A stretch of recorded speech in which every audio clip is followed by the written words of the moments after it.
কেন তারা বলতো যে 47-এ আমাদের আলাদা দেশ লাগবে? কি জন্য বলতো? আল্লামা ইকবাল বলেন, মিস্টার জিন্না বলেন, হোসেন শহীদ সোহরাওয়ার্দী বলেন, শের বাংলা একে ফজলুল হক বলেন, অথবা 180-90 বছরের ব্রিটিশ বিরোধী আন্দোলন বলেন, কেন তারা বলতো যে মুসলমানদের আলাদা দেশ লাগবে? মুসলমানদের এই সাংস্কৃতিক, এই ইবাদতের যে স্বাধীনতা, এই স্বাধীনতা আপনাকে এই 47 ভিত্তিক মুসলমানদের আলাদা দেশের যেই সুফল, সেই সুফল থেকে আমি এবং আপনি পাচ্ছি। এই জন্য যারা মুসলমানদের এই আলাদা স্বাধীন দেশের বিরোধিতা করে এবং 47-এর আন্দোলনকে যারা স্বীকৃতি দিতে চায় না, তারা মূলত মুসলমানদের 180-190 বছরের ব্রিটিশ বিরোধী আন্দোলনকে স্বীকৃতি দিতে চায় না। 47-কে যারা স্বীকৃতি দিতে চায় না, তারা মূলত গাদ্দারে কম, জাতির গাদ্দার। তারা কি চায়? তারা চায় আমরাও যেন ওই একই কষ্টের মধ্যে থাকি, শান্তিমতো বাইরে ঈদের সালাত আদায় করতে পারবো না, শান্তিমতো গরু জবাই করতে পারবো না, ভয়ে ভয়ে থাকতে হবে। ভারতের মুসলমানদের এখন যে ফিলিংস, সেই ফিলিংস আপনাকে ফিল করার চেষ্টা করতে হবে, আর আপনাকে আরো বেশি করে এই আইয়ামে তাশরিক আল্লাহ শুকরিয়া আদায় করতে হবে। আল্লাহু আকবার, আল্লাহু আকবার, লা ইলাহা ইল্লাল্লাহ, আল্লাহু আকবার, আল্লাহু আকবার, ওয়ালিল্লাহিল হামদ। আর শিক্ষা কি? এই কুরবানি থেকে শিক্ষা হচ্ছে ইব্রাহিম আলাইহিস সালাতু ওয়াস সালামের জীবনী। ইব্রাহিম আলাইহিস সালাতু ওয়াস সালামের জীবনী থেকে যে শিক্ষা নিতে না পারবে, ও আসলে কুরবানির শিক্ষাটা নিতে পারবে না। ইব্রাহিম আলাইহিস সালাতু ওয়াস সালামের পুরো পরিবারকে আল্লাহ সুবহানাহু ওয়া তাআলা যেভাবে কবুল করেছেন এবং পৃথিবীতে আদর্শের রোল মডেল করে দিয়েছেন ইব্রাহিমের পরিবারকে, পিতা হিসেবে ইব্রাহিম, স্বামী হিসেবে ইব্রাহিম, স্ত্রী হিসেবে ইব্রাহিমের স্ত্রীরা, সন্তান হিসেবে ইব্রাহিমের সন্তানেরা, যে সম্পূর্ণ একটা আদর্শ রোল মডেল করে দিয়েছেন, তার নজির ইতিহাসে পাওয়া যায় না। আল্লাহ সুবহানাহু ওয়া তাআলা কোরআন মাজিদে বলছেন, ওয়াহাবনা লাহু ইসহাক ওয়া ইয়াকুব, আমি তাকে ইসহাক দিয়েছি, ইয়াকুব দিয়েছি, ওয়া জাআলনা ফি যুররিয়াতিহিন নবুওয়াতা ওয়াল কিতাব, আর ইব্রাহিমের বংশের মধ্যে নবুওয়াতকে আর আসমানি কিতাবকে সীমাবদ্ধ করে দিয়েছে। ইব্রাহিমের বংশের বাইরে আর ইব্রাহিমের পরে আমি কোনো নবী পাঠাইনি, পাঠাবো না, আর কোনো কিতাব পাঠাইনি, পাঠাবো না। তাহলে ইব্রাহিমের পরে নবুওয়াত আর কিতাব ইব্রাহিমের বংশে সীমাবদ্ধ হয়ে গেছে। তো এই যে ইব্রাহিম আলাইহিস সালাতু ওয়াস সালামের সম্মান, তো ওনার ইতিহাস থেকে তো আমাকে এবং আপনাকে শিক্ষা নিতে হবে। এই জন্য ইব্রাহিম আলাইহিস সালাতু ওয়াস সালামের সংক্ষিপ্ত ইতিহাস। আজ থেকে প্রায় 4,500 বছর পূর্বে ইরাকের বর্তমান যে রাজধানী বাগদাদ, যেটাকে ওই যুগে বাবেল নামে চিনা হতো, যে বাবেল নগরীতে হারুত এবং মারুত নামক ফেরেশতা অবতীর্ণ হয়েছিল, সেই নগরীর মন্ত্রী পরিষদের মন্ত্রী ঘরে বা রাজ পরিষদের রাজঘরে ইব্রাহিম আলাইহিস সালাতু ওয়াস সালামের জন্ম হয়। ইব্রাহিম আলাইহিস সালাতু ওয়াস সালামের পিতা সেই রাজ পরিবারের প্রধান পুরোহিত বা প্রধান যাজক, প্রধান ধর্মগুরু, মূর্তি বানানো এবং মূর্তি দেখাশোনার মূল দায়িত্ব যার হাতে ন্যস্ত, আজার। তার ঘরে ইব্রাহিম আলাইহিস সালাতু ওয়াস সালামের জন্ম হয়। ইব্রাহিম আলাইহিস সালাতু ওয়াস সালামকে আল্লাহ তার সেলফ অ্যানালাইসিস, শার্প মেধা, হিকমা, যা আল্লাহ জন্মগত দিয়েছিলেন, যেটার মাধ্যমে তিনি আল্লাহর তাওহীদ পান, আল্লাহ সুবহানাহু ওয়া তাআলা তাকে হেদায়েত দেন, তার মনের মধ্যে প্রশ্ন তৈরি হয়, তিনি নিজেই সেই প্রশ্নের উত্তর খোঁজার চেষ্টা করেন। আশেপাশের মানুষকে দেখেন সূর্যের ইবাদত করে, চন্দ্রের করে, তারকার করে, ওগুলো নিয়ে উনিও চিন্তা করতে থাকেন যে সূর্যের ইবাদত কেন করব, চাঁদের কেন করব, তারকার কেন করব, এবং প্রত্যেকটা কেন করব না তার একটা করে লজিক বের করতে থাকে। এই যে সেলফ অ্যানালাইসিস করতে করতে করতে করতে উনি এই সিদ্ধান্তে পৌঁছেন, যেটা আল্লাহ কোরআনে এভাবে বলছে, ইন্নী ওয়াজ্জাহতু ওয়াজহিয়া লিল্লাযী ফাতারাস সামাওয়াতি ওয়াল আরদা হানিফান ওয়া মা আনা মিনাল মুশরিকিন। আমি আমার সকল চিন্তা চেতনা, ধ্যান ধারণা মনোনিবেশ করছি, সন্নিবেশিত করছি, একীভূত করছি একমাত্র ওই সত্তার দিকে, যিনি আসলে এই আসমান, এই জমিন, এই সূর্য, এই নক্ষত্র, এই গ্রহ সব আসলে যিনি তৈরি করেছেন, যাকে দেখতে পাচ্ছেন, যিনি আড়ালে আছেন এই সবগুলো। ওয়ামা আনা মিনাল মুশরিকিন, আর আমি মুশরিকদের অন্তর্ভুক্ত নই। ইন্নী বারিউম মিম্মা তুশরিকুন, হে আমার জাতি, তোমরা যে শিরক করতেছো এই শিরক থেকে আমি মুক্ত এবং পবিত্র। এই যে ইব্রাহিম আলাইহিসসালাম আল্লাহর তাওহীদের যে সন্ধান পেলেন, এই দাওয়াত উনি পৌঁছে দিলেন প্রথমে তার বাবার কাছে, তারপরে পৌঁছে দিলেন সমাজের লোকের কাছে। বাবার কাছে পৌঁছে দিলেন কীভাবে? আতাত্তাখিযু আসনামান আলিহা ইয়া আবাতি লিমা তা'বুদু মা লা ইয়াসমাউ ওয়া লা ইয়াবসুরু ওয়া লা ইউগনি আনকা শাইআ। ইব্রাহিম তার পিতাকে ডাক দিয়ে বলল, হে আমার পিতা, এমন মূর্তির কেমনে ইবাদত করেন যে শুনে না, যে দেখে না, যে আপনার কোনো উপকার করতে পারে না। তো বিভিন্ন যুক্তি দিয়ে যখন তিনি তার বাবাকে দাওয়াত দিলেন, তখন তার বাবার পাল্টা উত্তর ছিল, হে ইব্রাহিম, আরাগিবুন আনতা আন আলিহাতি ইয়া ইব্রাহিম, ইব্রাহিম তুমি কি চাও আমি আমার এই মূর্তি, এই প্রভুদের থেকে মুখ ফিরিয়ে নিই? লা ইল্লাম তানতাহি লা আরজুমান্নাক, তুমি যদি তোমার এই দাওয়াত দেওয়া বন্ধ না করো, আমি তোমাকে পাথর দিয়ে মারবো। লা আরজুমান্নাক, পাথর দিয়ে আঘাত করা। ওয়াহজুরনি মালিয়া, আর তুমি এক্ষুনি আমার এখান থেকে, আমার ঘর থেকে বের হয়ে যাও। হকের দাওয়াতে ঘর থেকে প্রথম বাধা আসে। বংশ পরিচয়ে কোনো কিছুর মূল্য নির্ধারিত হয় না। নূহের সন্তান কাফের, আর মূর্তি পূজকের সন্তান পৃথিবীর সর্বশ্রেষ্ঠ নবীদের একজন। এই জন্য বংশ পরিচয়েও কিছু হয় না, রক্তেও কিছু হয় না, হয় ইমানের নূরে। যার মধ্যে ইমানের নূর একবার প্রজ্বলিত হয়, সে এখন কোন বংশে জন্ম নিল, কোন ঘরে জন্ম নিল, সেটা দেখে লাভ নেই। তো ইব্রাহিম আলাইহিসসালামের পিতা যখন তার দাওয়াত গ্রহণ করলো না, এবার উনি চাচ্ছেন সমাজের মানুষকে দাওয়াত দিতে। অপেক্ষা করলেন ফেস্টিভ্যাল ডে, জাতীয় উদযাপন, মেলা।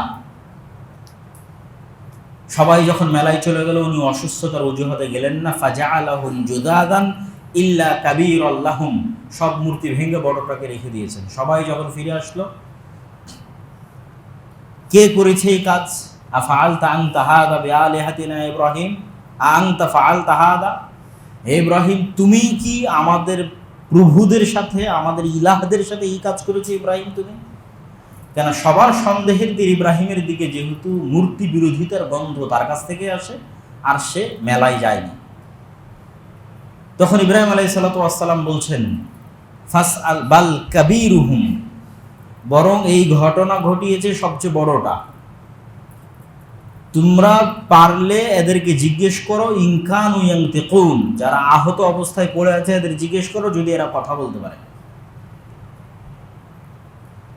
তখন ওরা বলছে ইব্রাহিমকে, কাদ আলিমতা, ইব্রাহিম তুমি তো আগে থেকেই জানো যে হাউলাই লা ইয়ানতিকুন, এরা কথা বলতে পারে না।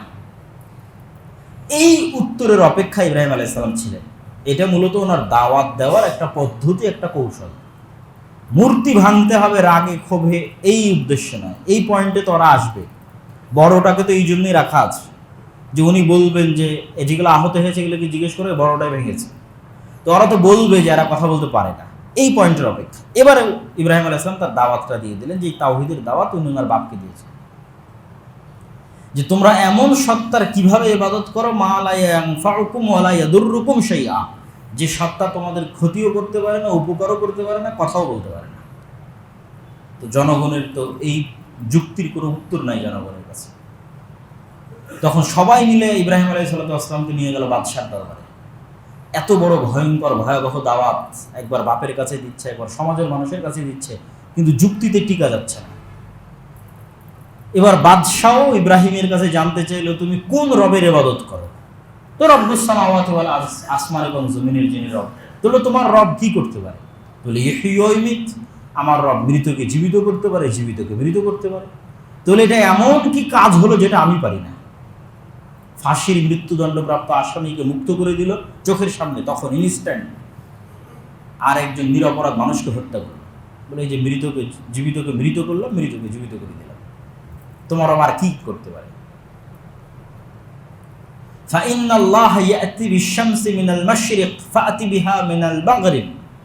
তো বলে ঠিক আছে, যেহেতু তুমিও জীবিতকে মৃত করতে পারো, মৃতকেও জীবিত করতে পারো, তা আমার রব আর একটা কাজ করে, সেটা হচ্ছে আসমানের যে নিজাম, একটা নির্ধারিত নিজামে আসমান চলতেছে, ম্যানেজমেন্ট সিস্টেম, কিভাবে সূর্য উঠবে, কেমনে ঘুরবে, চাঁদ কিভাবে ঘুরবে, কোথায় যাবে, পৃথিবী কিভাবে চলবে, পুরো একটা নির্ধারিত সিস্টেমের উপরে চলতেছে, কখনো চেঞ্জ হয় না এই সিস্টেম। কোথায় বৃষ্টি হবে, কোথায় ঝড় হবে। তো এই যে আসমানের যে সিস্টেম, এই নিজামকে হ্যাক করতে পারবা কিনা, এই নিজামকে হ্যাক করে এখন তুমি তোমার মতো সূর্য চন্দ্র পৃথিবীকে চালাবা, এই চ্যালেঞ্জ কিন্তু এখনো অব্যাহত। পৃথিবীর বিজ্ঞান এবং সভ্যতা যত উন্নতিতে যাবে, তত এই চ্যালেঞ্জের দাবি আরো বাড়বে, যে তোমরা আসমানি নিজামকে হ্যাক করো, যে তোমাদের সিস্টেম অনুযায়ী, তোমাদের নিজাম অনুযায়ী সূর্য চন্দ্র এবং গ্রহ নক্ষত্রকে চালাও। ফাবহিতাল্লাযী কাফার, তো এটা তো সম্ভব ছিল না। সূর্য প্রতিদিন পূর্ব দিকে উঠে পশ্চিম দিকে উঠাও, নিজামকে হ্যাক করো, আসমানের যে নিজাম আছে। তো যখন সবাই ইব্রাহিম আলাইহিস সালামের কাছে যুক্তিতে পরাজিত হলো, তখন তাকে আগুনে জ্বালানোর আদেশ দেওয়া হলো। হাররিকুহু ওয়ানসুরু আলিহাতাকুম, আগুনে জ্বালাও, তোমাদের ইলাহদের সহযোগিতা করো। আগুনে জ্বালানো হলো। আল্লাহ বললেন, কুলনা ইয়া নারু কুনি বারদান ওয়া সালামান আলা ইব্রাহিম, হে আগুন তুমি ইব্রাহিমের জন্য ঠান্ডা শীতল বরফ হয়ে যাও। আগুন জ্বলে পুড়ে ছারখার হয়ে শেষ। ইব্রাহিম আলাইহিস সালাম অক্ষত অবস্থায় বের হয়ে আসলেন। বাদশাহ বুঝলো তার কোনো ক্ষতি করা যাবে না, তাই এলাকা থেকে বের হয়ে যেতে বলল। ইব্রাহিম আলাইহিস সালাম ইরাক থেকে হিজরত করলেন শামে, ফিলিস্তিনে। রাসূল সাল্লাল্লাহু আলাইহি ওয়াসাল্লাম বললেন, দুই জায়গায় কিয়ামত পর্যন্ত হক থাকবে। একটা দারুল হিজরা লি মুহাম্মদ, মুহাম্মদ সাল্লাল্লাহু আলাইহি ওয়াসাল্লাম যেখানে হিজরত করে গেছে, যেটা মুহাম্মদ সাল্লাল্লাহু আলাইহি ওয়াসাল্লামের দারুল হিজরা। আর একটা হচ্ছে ইব্রাহিম আলাইহিস সালামের দারুল হিজরা, ইব্রাহিম আলাইহিস সালাম যেখানে হিজরত করে গেছে। তাহলে মুহাম্মদ সাল্লাল্লাহু আলাইহি ওয়াসাল্লাম মক্কা থেকে হিজরত করে গেছে মদিনায়, আর ইব্রাহিম আলাইহিস সালাম ইরাক থেকে হিজরত করে গেছে শাম বা ফিলিস্তিনে। তাহলে কিয়ামত পর্যন্ত এই দুই জায়গায় হক এবং হকের অনুসারীরা থাকবে এবং আছে। দিন সবসময় এই দুই জায়গায় বিজয়ী থাকবে। ইব্রাহিম আলাইহিস সালাম তার বিবাহ কখন কিভাবে হলো এটার বর্ণনা পাওয়া যায় না। বাড়ি থেকে যখন বের করে দেয় তখনই বিবাহিত, না যখন ফিলিস্তিনে গিয়ে আশ্রয় নিলেন, স্বামী গিয়ে আশ্রয় নিলেন, তখন বিবাহ করলেন, আল্লাহু আ'লাম। লূত আলাইহিস সালামের যে ঘটনা, ওটা ইব্রাহিম আলাইহিস সালামের জীবদ্দশায়, যখন তিনি স্বামী। তো ইব্রাহিম আলাইহিস সালাম একদিন তার স্ত্রী সারাকে সাথে করে নিয়ে খাদ্য সংগ্রহের উদ্দেশ্যে মিশর যাচ্ছেন। ফিলিস্তিনের সাথে মিশরের যোগাযোগ হাজার হাজার বছরের পুরাতন। ইউসুফ আলাইহিস সালাম এবং তার ভাইয়েরাও খাদ্য সংগ্রহের উদ্দেশ্যে মিশর গেছিল। ইউসুফ আলাইহিস সালামও ফিলিস্তিনে হারিয়ে গিয়ে, শামে হারিয়ে গিয়ে মিশরের বাজারে বিক্রি হয়ে গেছিলেন। তাহলে এবং আজকেও গাজার মানুষ সহায়তা পায় মিশর থেকে। তো ফিলিস্তিনের সাথে মিশরের এই যোগাযোগ বহুদিনের পুরাতন। তো মিশরের তৎকালীন বাদশাহ ইব্রাহিম আলাইহিস সালামের স্ত্রীর বিষয়ে আব্দুল্লাহ বিন আব্বাস থেকে শুরু করে অন্যান্যদের মতামত যে হাওয়া আলাইহিস সালামের পরে পৃথিবীর সবচেয়ে সুন্দরী নারী হচ্ছেন সারা আলাইহিস সালাম। তো বাদশার লোলুপ দৃষ্টি ইব্রাহিম আলাইহিস সালামের স্ত্রীর উপর পড়ে। ইব্রাহিম আলাইহিস সালাম বাঁচতে নিজেদেরকে স্বামী স্ত্রী পরিচয় দেন এবং বলেন, আমরা দুইজনই তো মাত্র পৃথিবীতে মুমিন, তো ভাই বোন। স্বামী স্ত্রী পরিচয় না দিয়ে ভাই বোন পরিচয় দেন, কিন্তু তারপরও তিনি বাঁচতে পারেননি। তার স্ত্রীকে যখন বাদশাহ উঠিয়ে নিয়ে যায়, তখন তিনি বাদশার কাছে 2 রাকাত সালাত এবং ওযুর সময় চান। তাতাওয়াদ্দা ওয়া তুসাল্লি, ওযু করে 2 রাকাত সালাত আদায় করে আল্লাহকে বলেন, আল্লাহুম্মা ইন কুনতা তা'লাম আন্নী আমানতু বিকা ওয়া বিরাসূলিক, আল্লাহ আপনি যদি জানেন আমি আপনাকে বিশ্বাস করি, আপনার রাসূল ইব্রাহিমের উপর ঈমান রাখি, ওয়া আহসানতু ফারজি ইল্লা আলা যাওজি, আর আমার লজ্জাস্থান আমি কাউকে ব্যবহার করতে দিইনি, পবিত্রতার আমানত রক্ষা করেছি, ফালা তুসাল্লিত আলাইয়াল কাফের, তাহলে আজকে আমার উপর কোনো কাফেরকে চাপিয়ে দিয়েন না। এই দোয়া করা শেষ এবং বাদশাহ ওই জায়গাতেই জমিনে উল্টে পড়াও সাথে সাথে। বাদশাহ তখন আবার অনুরোধ করলো যে আমাকে বাঁচাও। সারা আলাইহিস সালাতু ওয়াস সালাম বাঁচালেন এই মনে করে যে যদি বাদশাহ এখানে মারা যায় মানুষ বলবে আমি হত্যা করেছি, তো আরো বিপদে পড়ে যাবে। তো বাঁচানোর জন্য উনি আবার আল্লাহর কাছেই দোয়া করলেন। উনি আলাদা করে চিকিৎসা করে বাঁচাচ্ছেন তা না, আবার আল্লাহকে বলতেছেন আল্লাহ একে সুস্থ করে দাও। তো সে আবার সুস্থ হয়ে আবার তার আগের গতিতে ফিরে আসতেছে। তখন আবার তিনি আল্লাহর কাছে দোয়া করলেন তার ধ্বংস কামনা করে। তাহলে এই ঘটনা ঘটলো 3 বার, মানে 3 বার উল্টে পড়ে গেল, আবার 3 বার বাঁচলো, মোট 6 বার। মোট 6 বার একটা মহিলা মুখ দিয়ে যা উচ্চারণ করতেছে আল্লাহর সাথে সাথে ওটাই বাস্তবায়ন করতেছে। আল্লাহ, তাহলে মানুষ আল্লাহ সুবহানাহু ওয়া তাআলার কত নিকটে পৌঁছতে পারে, মানুষ তার ইবাদত, তার তাকওয়া, তার পরহেজগারিতা দিয়ে আল্লাহর এত নিকটে পৌঁছতে পারে, এটা সম্ভব যে সে মুখ দিয়ে যদি কিছু উচ্চারণ করে ওটা বাস্তবায়ন না করলে আল্লাহর নিজের লজ্জা লাগে যে আমার এই বান্দা মুখ দিয়ে এটা উচ্চারণ করলো আর আমি এটা বাস্তবায়ন করতেছি না, তিনি লজ্জা পান। এমনও মানুষ আল্লাহর নিকটে পৌঁছে। তার একটা উদাহরণ হচ্ছে সারা আলাইহিস সালাতু ওয়াস সালাম। তখন বাদশাহ তার আরেক বাদশার এক কন্যাকে সে যুদ্ধবন্দী অবস্থায় নিয়ে এসেছিল, মিশরের কোনো এক বাদশাহ, হাজেরা আলাইহিস সালাতু ওয়াস সালাম, তাকেও হাদিয়া হিসেবে সারার সাথে দিয়ে দেয়। ইব্রাহিম আলাইহিস সালাতু ওয়াস সালামের বয়স 90 বছর অতিক্রম করছে, ইতিহাসে প্রমাণ পাওয়া যায়, কিন্তু কোনো সন্তান হয়নি। তাই সন্তানের আশায় সারা আলাইহিস সালাতু ওয়াস সালাম ইব্রাহিম আলাইহিস সালাতু ওয়াস সালামের বিয়ে দেন হাজেরার সাথে। এবং হাজেরার সাথে বিয়ে দেওয়ার পর ইব্রাহিম আলাইহিস সালাতু ওয়াস সালাম সন্তান লাভে ধন্য হন, তার প্রথম এবং বড় সন্তান ইসমাঈল। কিন্তু স্বভাবজাতভাবে মানুষের যেই স্ত্রীর সন্তান হয় ওই সন্তানের মায়া, আর এইটা আবার আরেক স্ত্রী যার সন্তান হচ্ছে না তার অন্তরে একটু হলেও কষ্ট দেয়, ঈর্ষা তৈরি করে। স্বাভাবিক, সবাই আদমের সন্তান, মানুষ, কেউ ফেরেশতা নয়। আর আল্লাহর নিজেরও হিকমা আছে যে আল্লাহ সুবহানাহু ওয়া তাআলা চান না যে ইব্রাহিমের অন্তরে অন্য কোনো কিছুর প্রতি মাত্রাতিরিক্ত ভালোবাসা তৈরি হোক। ইব্রাহিমের অন্তরে ভালোবাসা থাকবে শুধু আল্লাহ। ওই জন্য বলা আছে কানিতান হানিফাম মুসলিমা। ইব্রাহিমের অন্তরে যদি বেশি ভালোবাসা তৈরি হয় সন্তানের উপর, বেশি ভালোবাসা তৈরি হয় স্ত্রীর উপর, তাহলে পরীক্ষায় পাশ করতে পারবে না। সামনে যখনই পরীক্ষা আসবে তখন ফিতনা হয়ে দাঁড়াবে ছেলে মেয়ে স্ত্রী পুত্র। যেমন আমাদের জন্য আমাদের টাকা পয়সা, আমাদের ধন দৌলত, আমাদের ছেলে মেয়ে, আমাদের স্ত্রী পুত্র ফিতনা। ধরেন এখন জিহাদের ঘোষণা আসলো, আপনি জিহাদে যেতে পারবেন না, মুনাফিক হয়ে যাবেন। বৈধ জিহাদের ঘোষণা থেকে পিছপা হওয়া মুনাফিক। কেন মুনাফিক হয়ে যাবেন? ওই যে ছেলে মেয়ে স্ত্রী পুত্র টাকা পয়সা ধন দৌলতের ভালোবাসা আটকে গেছে। তাহলে আপনি এখনো প্রকৃত হানিফা মুসলিমা হতে পারেন। তাহলে ওইটাই যদি ইব্রাহিম আটকে যায় তাহলে ইব্রাহিম কিভাবে হানিফা মুসলিমা? তো আল্লাহ আদেশ দিলেন। আরো একটা হিকমা আছে আল্লাহ সুবহানাহু ওয়া তাআলা, সেটা হচ্ছে ইন্না আউওয়ালা বাইতুম মুদিআ লিন-নাস বিবাক্কাহ। আদম আলাইহিস সালাম প্রথম যখন পৃথিবীতে আসেন তখন ফেরেশতাদের দিয়ে একটা জায়গা নির্ধারণ করে আল্লাহর ইবাদতের প্রথম ঘর মক্কা, কাবা। কিন্তু নূহ আলাইহিস সালাতু ওয়াস সালামের বন্যায় সারা পৃথিবী ডুবে গেছিল, তখন কাবা ঘরও মিটে গেছে। তারপরে আর কেউ কাবা ঘর তৈরি করেনি। তো আল্লাহর আরেকটা হিকমা আছে যে আল্লাহ ইব্রাহিমের সন্তানদের দিয়ে কাবা ঘর তৈরি করবে, ইব্রাহিমকে দিয়ে। ফলত আল্লাহ বললেন রেখে আসো। জেরুজালেম বা ফিলিস্তিন থেকে 1200 থেকে 1400 কিলোমিটার দূরে। হাদিসের একটা ইবারত এবং কোরআনের একটা আয়াত। কোরআনের আয়াতে ইব্রাহিম আলাইহিস সালাম বলেন ইন্নী আসকানতু মিন যুররিয়াতি বিওয়াদিন গায়রা জি জারইন। আল্লাহ এমন এক জায়গায় আমার বংশকে রেখে যাচ্ছে যেটা গায়রা জি জারইন, কিছুই উৎপাদন হয় না।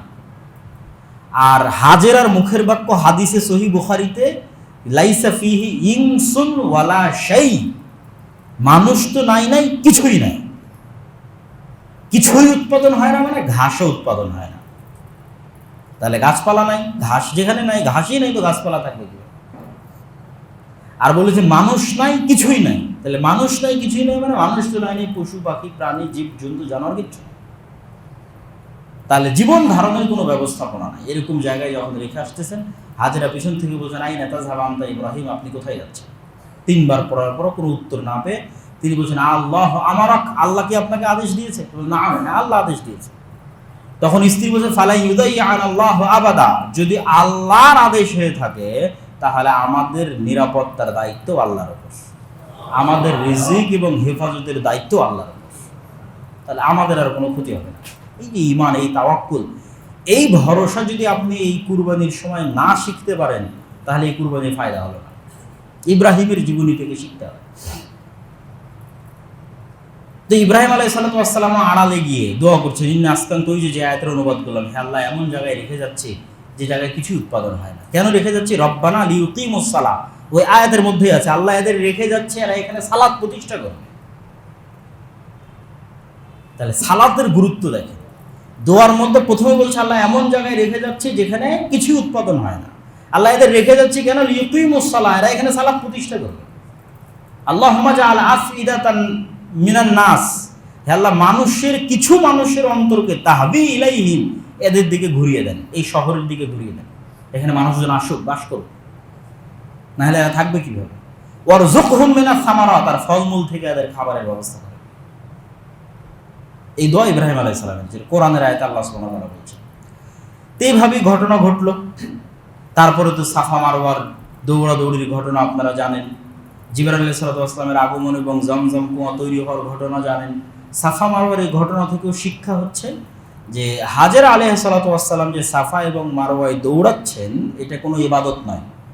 ওই জায়গায় যদি আমি আপনি থাকতাম তো পানির জন্য এভাবেই দৌড়াতাম, পাহাড়ে উঠে দেখার চেষ্টা করতাম আশেপাশে কোনো মানুষ দেখা যায় কিনা, আশেপাশে কোথাও পানি দেখা যায় কিনা।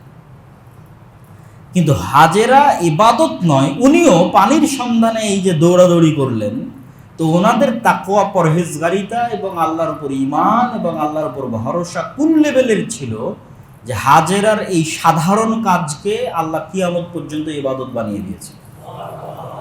শুধু ইবাদত নয়, যেখানে পৃথিবীর সর্বশ্রেষ্ঠ মানুষ ওই ইবাদত করবে, মুহাম্মদ সাল্লাল্লাহু আলাইহি ওয়াসাল্লাম। এবং কোরআনে আয়াত অবতীর্ণ করে আল্লাহ বললেন ইন্নাস সাফা ওয়াল মারওয়াতা মিন শাআইরিল্লাহ, সাফা এবং মারওয়া হচ্ছে আল্লাহর নিদর্শন। তারপরে ইব্রাহিম আলাইহিস সালাম জেরুজালেম থেকে মক্কায় যাতায়াত করেছেন মোট 5 বার।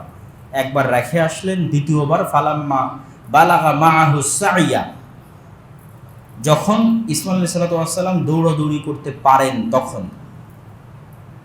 ইয়া বুনাইয়া ইন্নী রাআইতু ফিল মানামি আন্নী আযবাহুকা, হে আমার সন্তান আমি স্বপ্নে দেখছি আমি তোমাকে জবাই করতেছি।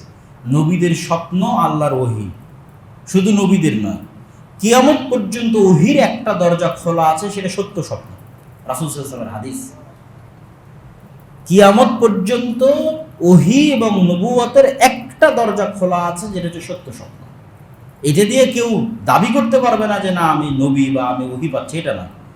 কিন্তু যেই মাধ্যমে নবীরা সত্য পেতেন, যেই মাধ্যমে নবীরা ওহী পেতেন, সেই মাধ্যমগুলোর একটা মাধ্যম কিয়ামত পর্যন্ত খোলা থাকবে। আল্লাহর ওলিয়া উলিয়া কাছের প্রিয় মানুষেরা সত্য স্বপ্ন দেখবে, তথা আজ রাতে এই স্বপ্নে যা দেখেছে সকালে উঠে দেখে তাই হচ্ছে, আগেই সংবাদ পেয়ে যাবে কাল কি হচ্ছে, পরশু কি হচ্ছে, তারপরের দিন কি হচ্ছে, এবং দেখবে বাস্তবেই তাই হচ্ছে।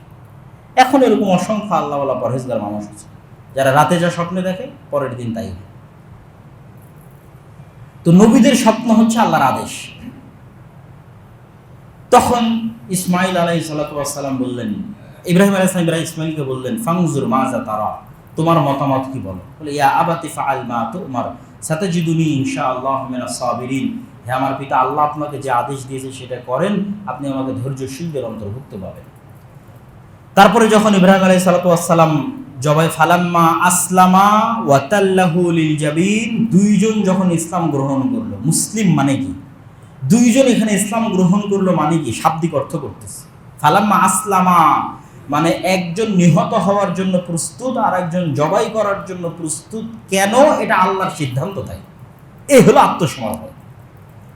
আল্লাহর সিদ্ধান্তের সামনে এই ধরনের আত্মসমর্পণকে মুসলিম বলে, মুসলমান হওয়া বলে। ফালাম্মা আসলামা ওয়া তাল্লাহু লিল জাবিন, কাঁধ গিয়ে এগিয়ে দিল। ওয়া নাদাইনাহু ইয়া ইব্রাহিম কদ সাদ্দাকতা রুইয়া, আমি আল্লাহ ডাক দিয়ে বললাম, ইব্রাহিম তুমি তোমার স্বপ্নকে সত্যে বাস্তবায়ন করেছো। ওয়া ফাদাইনাহু বিযিবহিন আযীম, আর এটা অনেক বড় পরীক্ষা, এই পরীক্ষায় তুমি পাশ করেছো, তোমার সন্তানকে আরেকটা কুরবানি দিয়ে আমি মুক্ত করে দিয়েছি। শুধু তাই নয়, তুমি যে এই পরীক্ষায় পাশ করলা, যে সন্তানের মায়া, স্ত্রীর মায়া আল্লাহর চাওয়ার উপর প্রাধান্য পেতে পারলো না, যেটা আগেই উল্লেখ করেছে আল্লাহর হিকমা, যে ইব্রাহিম হানিফা মুসলিমা হবে আর তার অন্তরে সন্তান আর স্ত্রীর প্রতি মাত্রাতিরিক্ত ভালোবাসা থাকবে, যে আল্লাহ কোনো আদেশ দিলে সেটা বাস্তবায়ন করতে পারবে না। তো এই পরীক্ষায় যখন ইব্রাহিম পাশ করে গেল, তখন আল্লাহ বললেন, আল্লাহর তো মানুষের সন্তানের দরকার নাই। আল্লাহ বললেন, তোমার সন্তানকে কুরবানি, আর একটা কুরবানি পাঠিয়ে মুক্ত তো করলামই, ওয়াবাশশারনাহু বিগুলামিন হালিম, তোমাকে আরো একটা সন্তানের সুসংবাদ দিচ্ছি। আল্লাহ, ইসহাক আলাইহিস সালাতু ওয়াস সালাম আর এক স্ত্রীর গর্ভে। কেন? এই পরীক্ষায় উনি পাশ করে গেছে, স্ত্রী পুত্র সন্তান সন্ততির ভালোবাসা আর ওনার প্রতি আল্লাহর আদেশ বাস্তবায়নে বাধা দিতে পারবে না, যেটা আমাদের জন্য এখনো ফিতনা হিসেবে আছে। আমরা সুদ খাচ্ছি, ঘুষ খাচ্ছি, কেন? আমার স্ত্রীর দরকার, সন্তানের দরকার, আরো অসংখ্য কিছু আছে, যে ফিতনাগুলো থেকে আমরা বের হতে পারতেছি না পরিবারের চাপে। তাহলে ইব্রাহিম আলাইহিস সালাতু ওয়াস সালামের এই কুরবানি থেকে আপনাকে ওটা শিখতে হবে, নাহলে এই কুরবানির মহত্ব আপনি বুঝতে পারবেন না। ইব্রাহিম আলাইহিস সালাতু ওয়াস সালাম আরো কয়েকবার এসেছেন এই ঘটনার, এই কুরবানির ঘটনারও পরে আরো কয়েকবার এসেছেন, আরো 3 বার। একবার এসে ইসমাইল আলাইহিস সালাতু ওয়াস সালামকে পাননি, বাড়িতে বৌমাকে পেয়েছেন, জিজ্ঞেস করেছেন কাইফা হাইয়াতুকুম, তোমরা কেমন আছো? বৌমা বলেছে আমরা ভালো নাই, নাহনু ফি শিদ্দা। যেমনি বলেছে ভালো নাই, ইব্রাহিম আলাইহিস সালামের মন খারাপ হয়ে গেছে, বলেছেন বাড়িতে মালিক আসতে বলিও গাইয়ের আতাবাতা বাবি, দরজার চৌকাট কপাট যেন পাল্টিয়ে নেয়। সন্তান এসে বলেছে এটা আমার বাপ ছিল, তোমাকে তালাক দিতে বলে গেছে, তুমি বাড়ি চলে যাও, বাপের বাড়ি চলে যাও। আবার অনেক দিন পর ইব্রাহিম আলাইহিস সালাম এসেছে, এসে এবারও ইসমাইল আলাইহিস সালামকে পাননি, আবার বৌমাকে জিজ্ঞেস করেছে, দ্বিতীয় বৌমা কেমন আছো? এবার এই বৌমা আসনাত আলাল্লাহ, প্রথমে আল্লাহর প্রশংসা করেছে। তো যখনই আল্লাহর প্রশংসা করেছে, ইব্রাহিম আলাইহিস সালামের মনটা ভালো হয়ে গেছে, খুশি, যে অবস্থাতেই থাকুক আল্লাহর প্রশংসা তো করেছে। তখন এবার উনি আগের বার কিছুই জিজ্ঞেস করেনি, এবার আরো অনেকগুলো প্রশ্ন করেছে, যে তোমরা কি খাও, কেমনে থাকো? তখন বৌমা বলছে আমরা পানি খাই, আর উনি স্বীকার করে যে গোস্ত নিয়ে আসে সেই গোস্ত খায়। তখন উনি আবার দোয়া করে দিচ্ছে, আল্লাহুম্মা বারিক লাহুম ফি মাইহিম ওয়া লুহুমিহিম, আল্লাহ এদের পানিতে আর এদের গোস্তে বরকত দান করেন। আর একবার তিনি আসলেন, এবার ইসমাইল আলাইহিস সালাতু ওয়াস সালামের সাথে দেখা হলো, এবং তিনি ইসমাইলকে বললেন আল্লাহর আদেশ যে আল্লাহ এখানে ঘরের জায়গা আমাকে নির্ধারণ করে দিয়েছে, ওই ইয়ারফাউ ইব্রাহিমুল কাওয়াইদা মিনাল বাইতি ওয়া ইসমাইল রব্বানা তাকাব্বাল মিন্না ইন্নাকা আনতাস সামিউল আলিম। বাপ বেটা দুইজন মিলে ঘর তৈরি করলো। আল্লাহ আদেশ দিয়ে বললেন ওয়াতাহহির বাইতি লিত তাইফিনা ওয়াল আকিফিনা ওয়ার রুকআইস সুজুদ, এই ঘরকে পরিষ্কার রাখতে হবে তাওয়াফকারীদের জন্য, রুকুকারীদের জন্য, সিজদাকারীদের জন্য। কাকে পরিষ্কার রাখতে হবে? ইব্রাহিম আর ইসমাইল। এবার একদম সারমর্মে চলে আসে, জুমার খুতবা বেশি সময় নেব না, অলরেডি অনেক সময় হয়ে গেছে। সারমর্ম, ইব্রাহিম আলাইহিস সালাতু ওয়াস সালামের এক সন্তান ইসহাক, শাম, ফিলিস্তিন, জেরুজালেম। আর ইব্রাহিম আলাইহিস সালাতু ওয়াস সালামের আর এক সন্তান মক্কা, বাইতুল্লাহ।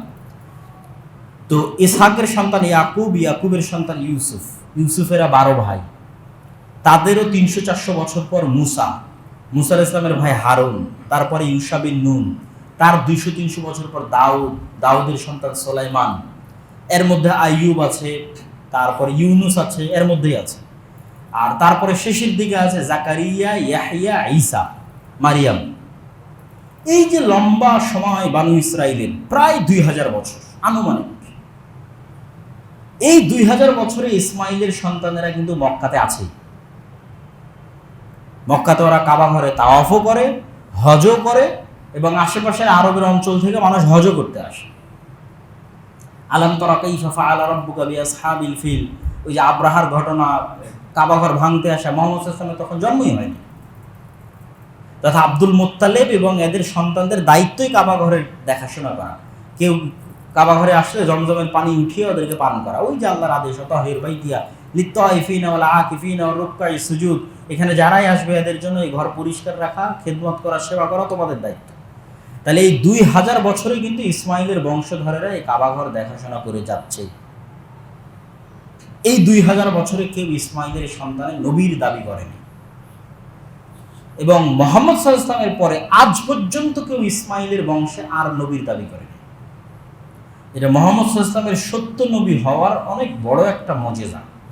কেন আজও তাওরাত, জাবুর, ইনজিলে বলা আছে যে শেষ নবী আসবে তোমাদের ভাইয়ের বংশে। তারা মনে করে নিয়েছে আমাদের ভাই মানে ইয়াকুবের 12 সন্তান, যে আজীবনী ইয়াকুবের 12 সন্তানের মধ্যে নবী এসেছে। কিন্তু ভাই তো ইয়াকুবের বাপ, ইসহাকেরও আর এক ভাই আছে ইসমাইল, যেটা আজকের তাওরাত, জাবুর, ইনজিলেও বর্ণিত আছে যে ইসমাইল হচ্ছে আবুল আরব, আরবদের পিতা। তো ইসমাইলের বংশে তো কেউ নবীর দাবি করেনি, আজ পর্যন্ত কেউ করেনি মুহাম্মদ সাল্লাল্লাহু আলাইহি ওয়াসাল্লাম ছাড়া। তাহলে মুহাম্মদ সাল্লাল্লাহু আলাইহি ওয়াসাল্লাম দুনিয়ার মানুষকে এসে বললেন যে আমি ইব্রাহিমের রক্তের উত্তরসূরি, ইব্রাহিমের ইতিহাস আর ঐতিহ্যের উত্তরসূরি। এই যে কাবা, সাফা, মারওয়া, জমজম, আর ইব্রাহিমের আদর্শের উত্তরসূরি। যেহেতু কুরাইশের এই মুশরিকরাও ইব্রাহিম আলাইহিস সালাতু ওয়াস সালামকে সম্মান করতে ভালোবাসতো, কেননা তারা ইসমাইলের সন্তান, তো তাদেরকেও মুহাম্মদ সাল্লাল্লাহু আলাইহি ওয়াসাল্লাম চ্যালেঞ্জ দিলেন যে মিল্লাতে ইব্রাহিমে ফিরে আসো, আমি মিল্লাতে ইব্রাহিমের আদর্শের অনুসারী। আর ইহুদি এবং খ্রিস্টানদের কাছেও দাওয়াত পৌঁছে গেল যে মক্কার মুশরিকরা বুঝতে পারে না যে কাবার মতো পবিত্র জায়গায় বসে মুহাম্মদ সাল্লাল্লাহু আলাইহি ওয়াসাল্লাম মসজিদে আকসার দিকে মুখ করে কেন সালাত আদায় করে। এটা মুহাম্মদ সাল্লাল্লাহু আলাইহি ওয়াসাল্লামেরও কষ্ট লাগে, কিন্তু এটার পিছনেই তো আল্লাহর হিকমা, যে ইব্রাহিমের সব স্মৃতি, সব ইতিহাস, সব ঐতিহ্যের দাবিদার মুহাম্মদ সাল্লাল্লাহু আলাইহি ওয়াসাল্লাম। কেন এটা শেষ নবী, এখানেই দ্বীন এবং ইসলামের পরিপূর্ণতা এবং বিজয়। তাহলে এবং যখন উনি মেরাজে যাচ্ছেন তখনও সুবহানাল্লাযী আসরা বিআবদিহি লাইলাম মিনাল মাসজিদিল হারাম ইলাল মাসজিদিল আকসা, আছেন মক্কায়, তো মক্কা থেকেই সরাসরি আকাশে নিয়ে গেলেই তো হয়। মক্কা থেকে নিয়ে যাওয়া হয়েছে মসজিদে আকসায়, মসজিদে আকসা থেকে আকাশে। তাহলে মসজিদে আকসার সাথে মুহাম্মদ সাল্লাল্লাহু আলাইহি ওয়াসাল্লামের কানেকশন তৈরি করার পেছনের উদ্দেশ্য ইব্রাহিমের 2 সন্তানের ইতিহাস এবং ঐতিহ্যের উত্তরসূরি করে দাও, তথা ইব্রাহিম আলাইহিস সালামের সকল ইতিহাস, ঐতিহ্যের উত্তরসূরি মুহাম্মদ সাল্লাল্লাহু আলাইহি ওয়াসাল্লাম, ইব্রাহিমের রক্তের উত্তরসূরি মুহাম্মদ সাল্লাল্লাহু আলাইহি ওয়াসাল্লাম, এবার ইব্রাহিমের আদর্শের উত্তরসূরি মুহাম্মদ সাল্লাল্লাহু আলাইহি ওয়াসাল্লাম। তো ইব্রাহিমের সেই আদর্শটা কি? কিছু আদর্শ তো এই আলোচনার মধ্যে চলে এসেছে। একদম সারমর্ম সামারি আদর্শ যদি বলি, যেটা বলে বক্তব্য শেষ করব, সেটা ইব্রাহিম আলাইহিস সালামের দোয়া থেকে। দোয়াতে মানুষ খুব গুরুত্বপূর্ণ জিনিস চায়, এবং ইব্রাহিম আলাইহিস সালামের কিছু ছোট্ট ছোট্ট দোয়া আল্লাহ কোরআনে উল্লেখ করেছে, বিশেষ বিশেষ দোয়া। যেমন একটা দোয়া, রব্বি জাআলনি মুকিমাস সালাহ ওয়া মিন যুররিয়াতি, আল্লাহ আমাকে সালাত আদায়কারী বানান, আমার পরবর্তী বংশধরকে সালাত আদায়কারী বানান। তাহলে সালাতের কথা মুহাম্মদ সাল্লাল্লাহু আলাইহি ওয়াসাল্লামের যুগ থেকে হচ্ছে না, সালাতের কথা ইব্রাহিম আলাইহিস সালামের যুগ থেকে হচ্ছে। এই জন্য অনেকেই প্রশ্ন করে যে হীরা গুহায় মুহাম্মদ সাল্লাল্লাহু আলাইহি ওয়াসাল্লাম কি করতেন? তো মিন্নাতুল বাড়িতে আমি লিখেছি হীরা গুহায় মুহাম্মদ সাল্লাল্লাহু আলাইহি ওয়াসাল্লাম সালাত আদায় করতেন। কেমনে সালাত আদায় করতেন? ওনার দাদা আব্দুল মুত্তালিবকে যেভাবে সালাত আদায় করতে দেখেছে, মানে ইসমাইল যেভাবে তার বাপ ইব্রাহিমকে সালাত আদায় করতে দেখেছে, ওই সালাতের বিকৃত যে অংশটুকু মুহাম্মদ সাল্লাল্লাহু আলাইহি ওয়াসাল্লাম পেয়েছে তার দাদা আব্দুল মুত্তালিবের কাছ থেকে, অবিকৃত তো আর পাবে না, ওই বিকৃত অংশটুকুর মাধ্যমে সালাত আদায় করতেন। সালাত তো নতুন ইবাদত নয়, ফাইনাল ফরম্যাটটা আল্লাহ মুহাম্মদ সাল্লাল্লাহু আলাইহি ওয়াসাল্লামকে শিখিয়ে দিয়েছে, যে এই ফরম্যাটে আমরা ইবাদত করতেছি। কিন্তু সালাতের কথা তো ইব্রাহিম আলাইহিস সালামের যুগ থেকে চলছে, আল্লাহ আমার পরবর্তী বংশধর যেন সালাত আদায়কারী হয়, এদেরকে মক্কার কাবা ঘরের পাশে রেখে যাচ্ছে লিউকিমুস সালাহ, যেন এখানে সালাত প্রতিষ্ঠা করে। ইব্রাহিম আলাইহিস সালামের আর একটা দোয়া, যে অজনুবনি ওয়া বানিয়া আন না'বুদাল আসনাম, হে আল্লাহ আমাকে আর আমার পরবর্তী বংশধরকে শিরক থেকে বাঁচায়, মূর্তি পূজা, শিরক থেকে বাঁচায়। তাহলে শিরক এক ভয়াবহ ভয়ঙ্কর জিনিস, যেটা থেকে ইব্রাহিম আলাইহিস সালাম নিজে এবং নিজের পরবর্তী বংশের মুক্তি চাচ্ছেন আল্লাহর কাছে। আর সালাত এক গুরুত্বপূর্ণ ইবাদত, যেটা ইব্রাহিম আলাইহিস সালাম চাচ্ছেন নিজের জন্য এবং তার পরবর্তী বংশধরের জন্য। তাহলে ইব্রাহিম আলাইহিস সালামের আদর্শের যদি সারমর্ম করি, তাহলে এক নম্বর হচ্ছে তাওহীদ, হানিফা মুসলিমা। এই ওই তাওহীদ নয়, মানে তাওহীদের সর্বোচ্চ স্তর যেটা হতে পারে সেটা, যেটা আল্লামা ইকবাল তার কবিতার মধ্যে বলেছেন, ये दौर अपने बराहिम की तलाश में है, আজকের মুসলমানদের সকল সমস্যার সমাধান হচ্ছে মুসলমানদের মধ্যে ইব্রাহিম নাই। তো মুসলমানদের মধ্যে ইব্রাহিম দরকার, যেটা উনি কবিতার বাক্য, এই দৌর আপনি বারাহিম কি তালাশ মে হ্যায়। এই যুগের মুসলমানদের একটা ইব্রাহিম দরকার, তাহলে বিজয় হয়ে যাবে। এই যে লাঞ্ছনা, এই যে অধপতন, এগুলো সব শেষ হয়ে যাবে। একটা ইব্রাহিম দরকার, মানে ইব্রাহিমের লেভেলের তাওহীদ নাই। হয়তো সরাসরি মূর্তি পূজা নাই, কিন্তু এই যে ইব্রাহিমের যে স্যাক্রিফাইস, যে আল্লাহর আদেশের সামনে সন্তানকে কুরবানি করে দিচ্ছে, আর আমরা সামান্য টাকার জন্য, সামান্য ধন দৌলতের জন্য, আরো কত কিছুর জন্য আল্লাহর আদেশের সাথে কম্প্রোমাইজ করতেছি। তাহলে তো ওই লেভেলের তাওহীদ আমরা অর্জন করতে পারি।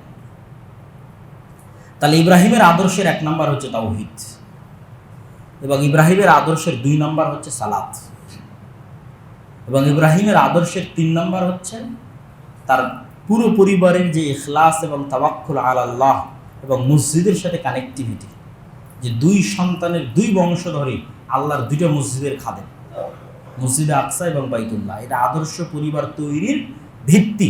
এটা হচ্ছে মসজিদের খাদেম হতে হবে।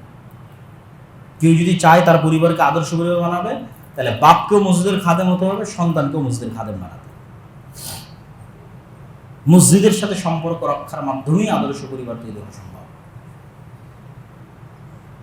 প্রিয় উপস্থিতি, আল্লাহ সুবহানাহু ওয়া তাআলা আমাদের এই পুরো বক্তব্য থেকে ইব্রাহিম আলাইহিস সালাতু ওয়াস সালামের আদর্শ শিখার, মানার, এবং আমরা যে কুরবানি করতেছি এই কুরবানির মাধ্যমে ওইটা শিখতে যেন পারি, যে এই কুরবানি গোস্ত খাওয়ার জন্য করতেছি, ভাগে কুরবানি দিলে একটু বেশি গোস্ত পাবো সেই নিয়তে করতেছি, একটু বেশি বড় কুরবানি দেখাবো এই নিয়তে করতেছি না। আজকে যেমন আমার ছাগল কুরবানি হয়ে যাচ্ছে, কালকে যদি আমাকে কুরবানি হওয়া লাগে তো আমি প্রস্তুত আছি।